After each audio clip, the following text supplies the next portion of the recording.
चला नमस्कार सगळ्या ताईंना, स्वागत आहे तुमचं आपल्या आजच्या व्हिडिओमध्ये आणि आपल्या चॅनलमध्ये सख्या बहिणी सख्या जावा. चला टायटल वरून थंबनेल वरून सगळ्याच ताईंना समजलंच असणार आहे आजच्या व्हिडिओमध्ये काय असणार आहे.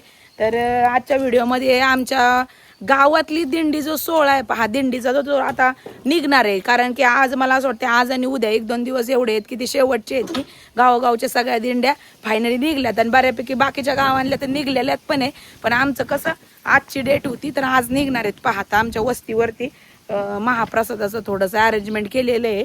तर म्हणलं चला आता ताईने पटपट आवरलं, साडी घातली. मला पण म्हणत होती घाल, पण मला ना साडी नकोच वाटायला लागली. आता तिला म्हणलं जाऊ दे, कारण इथून पुढं परत दुपारच्या नंतर आम्हाला मार्केटमध्ये पण जायचंय. तिला म्हणलं परत बदला आणि हे करा, त्याच्यापेक्षा म्हणलं मी काय नाही होत म्हणलं घालते मी. तर चला आता फोनवर फोन सगळ्यांची येतात आहे, आम्हालाच लेट झालाय आता आम्ही पण निघतो. तर चला इथं आलो, आमच्या इथलं मंदिरामध्ये बाहेर रांगोळी काढली मस्तपैकी. इथं थोडीशी स्वागतासाठी आता हे थोडं रस्त्यावर वगैरेच पाहिजे होतं, पण ह्या म्हटलं जाऊ दे आता मंदिरासमोरच आपण काढू. तर मस्तपैकी रांगोळी काढली. आता जवळ आली आहे दिंडी, जवळून परत तिकडं त्या मंदिरात जाणार आणि परत इथं येणार.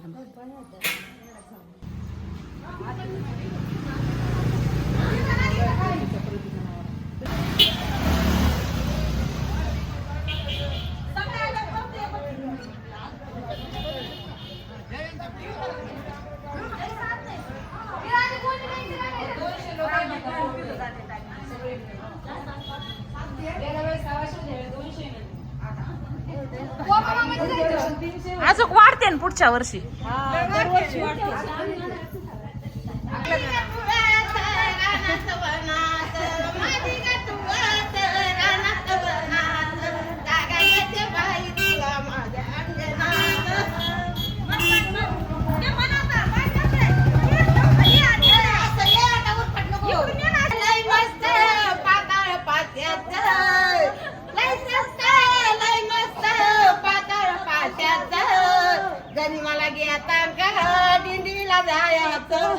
गणी मला घेतान का वारीला जायचं. ह्या पाताळाचा रंग, ह्या पाताळाचा रंग, पांडुरंग झाले दंग, पांडुरंग झाले दंग. लय सस्त लय मस्त पाताळ पाश्याचं, लय सस्त लय मस्त पाताळ पाश्याचं. सोती वाटती मला घेता का दिंडीला जायचं, सोती वाटती मला घेता का वारीला जायचं. आत्याने गाणं जोडलं या साडीवरती दिंडीच्या आहे ना. ह्या पाताळाचे काट, ह्या पाताळाचे काट, वर काढे हारी पाट, वर काढे हारी पाट. लय सस्त लय मस्त पाताळ पाश्याचं, लय सस्त लय मस्त पाताळ पाश्याचं. सोती वाटती मला घेता का दिंडीला जायचं, सोती वाटती मला घेता का दिंडीला जायचं. या पाताळाच्या मिऱ्यावर पाताळाची मिरी, या पाताळाची मिरी, वर काढी ज्ञानेश्वरी, वर काढी ज्ञानेश्वरी. लय सस्त लय मस्त पाताळ पाश्याचं. पैसे मला वारीला जायचं. आता पदर त्याच्या पांडुरंगाची नजर, त्याच्या पांडुरंगाची नजर. अगं लय सस्त लय मस्त पाताळ पाश्याचं, लय सस्त लय मस्त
माझ्या विठोबाचा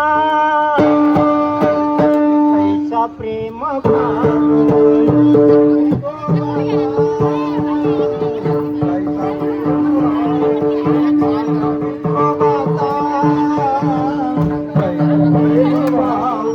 माझ्या विठोबाचा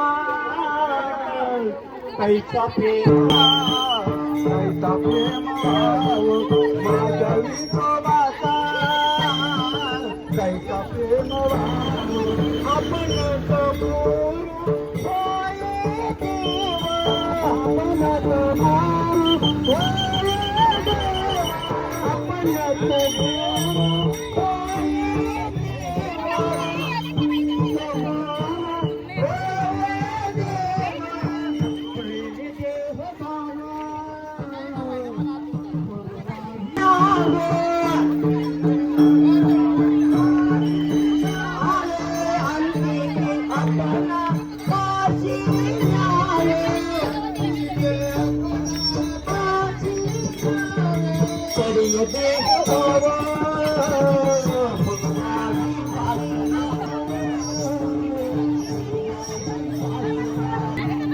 धरा इथंच फुगड्या बिगड्या चला परत लांब पर्यंत नाही जाणार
घेते ताटून पुसून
आता ना चांगला वाजव थांबा.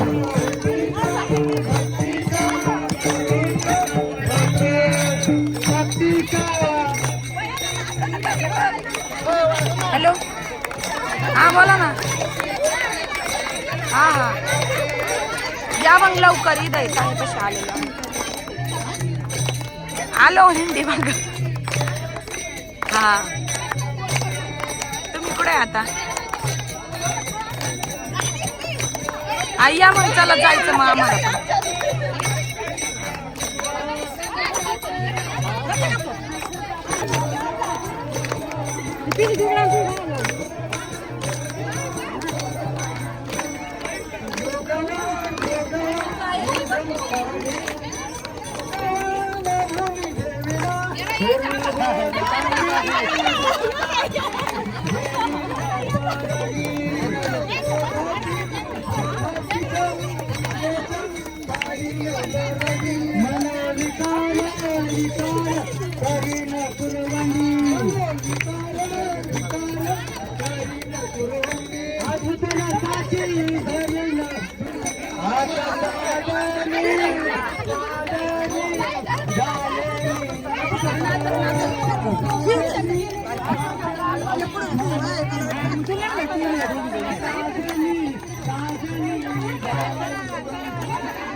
तर चला ताईंनो, मस्त एक आज गोड डिश मी बनवत आहे पहा इथं.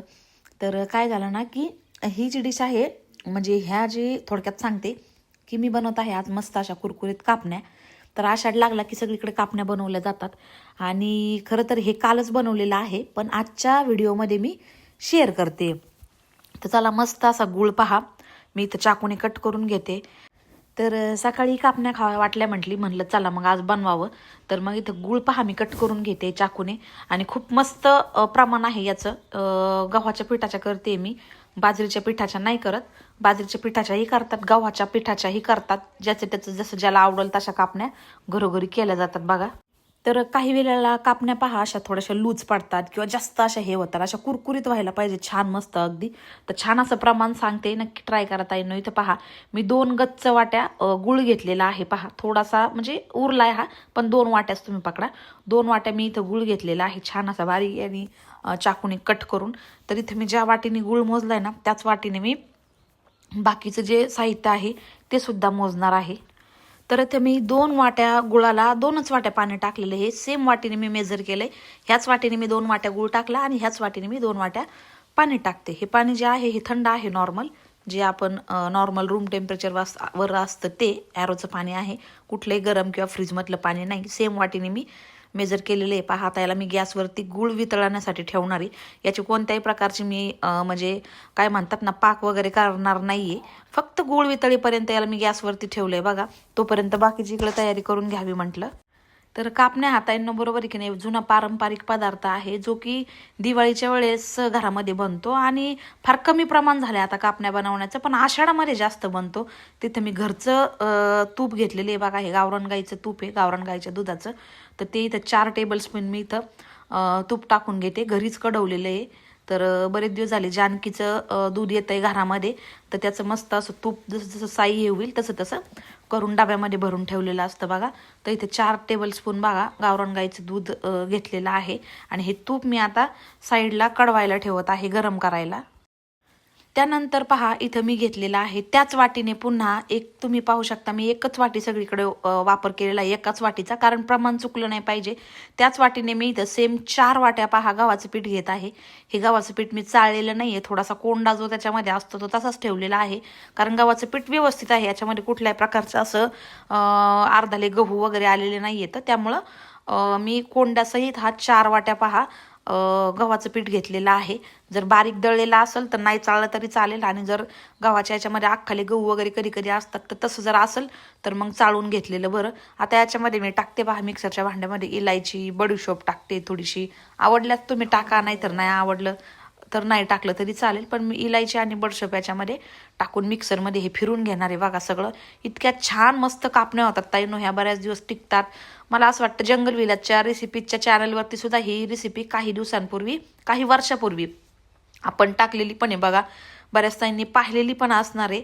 पण भारी होतात, एकदम मस्त होतात, टिकतात, कुरकुरीत होतात, अगदी खुसखुशीत, अशा लूज पडत नाहीत, मऊ पडत नाहीत. तसं बाजरीच्या पिठाच्या आहेत ना, कधी कधी प्रमाण थोडंसं इकडे तिकडे झालं की लूज मऊ पडतात. तर आता इथं पहा, मी बडशोप आणि इलायची बारीक केली, ते सुद्धा मी चाळणीने इथं चाळून घेते याच्यामध्ये. बाकीचं परत एकदा मिक्सरला फिरवून जेवढं होईल तेवढं मी याच्यामध्ये टाकणार आहे. बाकीचे एक्स्ट्राचे टरकले आहेत ते गेले तरी चालतील. तर विलायचीनी आणि बडशोपनी याचा जो मस्त असा वास आहे ना, तो पण छान येतो, फ्लेवर, आणि खाताना पण भारी लागतं. म्हणून मी इथं भरपूर प्रमाणात बडशोप आणि विलायचीचा वापर केलेला आहे. आणि यामध्ये मस्त असं पहा, छान असा एक पदार्थ म्हणजे 4 खाण्याचे चमचे बेसन पीठ टाकलंय मी. आणि कापण्या मस्त अशा कुरकुरीत मस्त होण्यासाठी याच्यामध्ये मी 4च वाट्या पहा बारीक रवा सुद्धा ॲड केलाय. आता हे पहा, छान असं मिक्स केलं. याच्यामध्ये चिमूटभर मीठ सुद्धा टाकलेलं आहे मी. चिमूटभर मिठाने कुठल्याही गोड पदार्थामध्ये छान असं अशी टेस्ट येते. तर मग आता याच्यामध्ये मी टाकलेलं आहे पहा गरम केलेलं तूप. जास्तही असं गरम केलं नव्हतं, नॉर्मल गरम केलं आणि ते सगळं तूप 4 चमचे तूप घेतलं होतं. ते टाकू शकता, पण तुपाने ना छान लागते कापणी. तर हे आता मिक्स करून घेते तुपाचं मोहन टाकून. छान असं सगळा मैदा रवा ते एकत्र तुपाला सगळं लागलं पाहिजे अशा पद्धतीने कोरडंच मी याला मिक्स करते. आणि याच्यानंतर आता मी याला मळायला घेते. आता हे जे गुळाचं पाणी आहे हे मी चांगलं थंड होऊन दिले बघा. गरम टाकलं तर काय होतं, पीठ पातळ व्हायची शक्यता असते. मैदा आणखी खूप टाकत चालावा लागतो. त्याच्यामुळे एकदम रूम टेम्परेचरवर पंखा लावून जरी तुम्ही ठेवलं तरी गार होतं ते 15-20 मिनिटात. तर मस्त असं थंड झाले पहा, अजिबात गरम नाही आहे, कोमटसुद्धा नाही आहे. आता याला मी आहे ना गाळणीने एका पातेल्यात गाळून घेते, कारण गुळामध्ये कचरा असतो त्याच्यामुळं मग गाळून घेतलेलं कधीही चांगलं. काही ना काही गुळामध्ये निघतातच, खडे निघतात, कुठं काय निघतं. तर जसं लागेल तसं मी गुळ गाळून घेऊन हे पीठ आणि गुळाचं पाणी मस्त असं आपण चपातीपेक्षा जास्त जसा उंडा करतो ना, जसा डो करतो एकदम कडक, म्हणजे मळताना काहीही याला कुठल्याही प्रकारचं तेल पीठ असं लागलं नाही पाहिजे. असा छान असा कडक डो मी मळणार आहे, कारण लाटताना थोडासा ताकद लावावं लागली ना तरीही चालतं. त्याने काय होतं माहिती का, शंकरपाळ्याचा म्हणा किंवा कुठल्याही म्हणजे असा याचा कापणीचा म्हणा किंवा आणखी कुठलाही मैद्याचा पदार्थ असला आणि त्याचा जो डो आहे तो कडक मळला की तो पदार्थ खुसखुशीत पण होतो. दुसरी एक गोष्ट की तेलही जास्त ओढत नाही. आपण पीठ जर पातळ केलं ना तर ते तेलही जास्त ओढणार आणि खुसखुशीत पण होणार नाही. कसं तरी वेगळंच लागतं. खाल्ल्यानंतर घशामध्ये तेल अडकल्यागत असं तेलकट तोंड होतं. त्याच्यामुळे थोडं टाकत हे प्रमाण एकदम परफेक्ट आहे ताईंनो. याच्यामध्ये एक्स्ट्रा काही ॲड करायची गरज लागत नाही. पण तरी पण थोडंफार उरलं तर मी उरू देणार आहे, कारण घट्ट उंडा मी करून घेणार आहे, अजिबात पातळ नाही. कारण पातळ केला की तेलही जास्त जाणार आणि तो पदार्थ खाऊ वाटत नाही, खुसखुशीतही होत नाही. त्याच्यामुळे लाटताना थोडासा त्रास झाला तरी चालेल, एकदम ताकद लावून आता शंकरपाळे पण मी जेव्हा करते ना त्यावेळेस लाटून अक्षरशः तळहात आणि खांदे दुखतात एवढा कडक उंडा मी मळते. पण ते जास्त दिवस टिकतात पण, आणि खाताना सुद्धा इतके भारी लागतात कडक याचे. एकदम लूज जर असलं ना, म्हणजे उंडा जर लूज असला ना तर ते खाऊच वाटत नाही. तर जसं लागेल तसं मी इथं बघा ते गुळाचं पाणी ॲड करते. तर इथं जेवढं मी पाणी बनवलं होतं ना गुळाचं, तेवढ्याच पाण्यामध्ये हा उंडा मी मळलाय. फक्त 1 घोट पाणी ठेवले, बाकी तेवढंच प्रमाण एकदम बरोबर आहे ताईंनो. नक्की ट्राय करा, अजिबात चुकणार नाही. अगदी मस्त खुसखुशीत अशा हे होतात.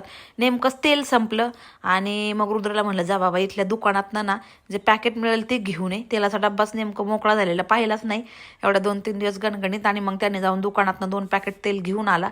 म्हटलं मग आता काही म्हणजे अचानक गोष्टी अशा करायला घेतल्या ना विदाऊट प्लॅनिंग की थोडीशी धांदळ उडते, काही जर सामान नसलं तर चला असो. खसपस पण दुकानात नाही मिळाली, थोडीशी घरात होती, त्यानेच काम चालावं लागलं म्हटलं. तर चला ताईंनो, आज लाईव्ह संपला आणि पटकन मी घरी आले. ते कशासाठी तर तुम्ही पाहिलंच असेल. मस्त अशा म्हणलं कापण्या करून कापण्या बनवाव्यासाठी स्पेशल, कारण तिला सकाळीच म्हटली होती की मला आज थोड्याशा कापण्या खाऊ वाटतात. कारण आता आषाढ सुरू झालेला आहे पहा, आणि आषाढात पहिले लोक बघा वारीला जायच्या अगोदर, आता पहिले काय ठिकठिकाणी कुठंही बघा जे लोक वारीला जातात तर त्यांच्यासाठी असे खाण्याचं बंदोबस्त कुठेही होत नव्हता. तर जवळनं स्वतः घरनं टिकणाऱ्या वस्तू, मग त्यात कापण्या, आणखी बऱ्याचशा अशा विविध प्रकारच्या ज्या गोष्टी होत्या, धापटी, अजून बरंचसं असं काय होतं की जे राहतील बाबा प्रवासात आपल्याला ते टिकतील, अशा प्रकारच्या पारंपरिक जे आपले पदार्थ होते ते पहिले लोक बनवून घेऊन जात होते. तर मग आषाढ सुरू झाला की प्रत्येकाच्या घरामध्ये कापण्या बनवल्या जातात. आणि कुणी बनवतं कुणी नाही बनवत. पण आता एक आमच्या तर डोक्यात पण नव्हतं बाबा सुरू झाले आणि कापण्या बनवाव्यात. पण जस्ट साठी सकाळी म्हणली काहीतरी गोड खाऊ वाटते, कापण्याच खाऊ वाटतात. तर मग आज स्टुडिओवरनं मी लवकर घरी आले होते आणि मग म्हटलं चला मस्त ती यायच्या, ती अजून आलेली नाही, ती 6:30 पावणे 7 पर्यंत येऊन जाईल. ती यायच्या आतमध्ये छान अशा मस्त तिला सरप्राईज कापण्या बनवून ठेवाव्या. तर छान असं पीठ मी मळलंय, एक 15 ते 20 मिनिटाला भिजू देणार आहे आणि त्याच्यानंतर आता छान मस्त कापण्या बनवणार आहे. सगळ्या घरामध्ये गोड वास सुटतो बघा. तर पीठ छान भिजतंय तोपर्यंत इकडे बारीक गॅसवरती म्हटलं तेल तापू द्यावं. तर तेल इथे मी टाकून घेते बघा. कापण्या तळताना नाही त्यांना तेलाचं टेम्परेचर पण खूप महत्त्वाचं असतं, नाहीतर काय होतं एकदम जास्त तेल तापलेलं असलं ना मोठं अगदी गॅसवरती तर कापण्या पटकन काळ्या होतात त्याच्यात टाकल्या की.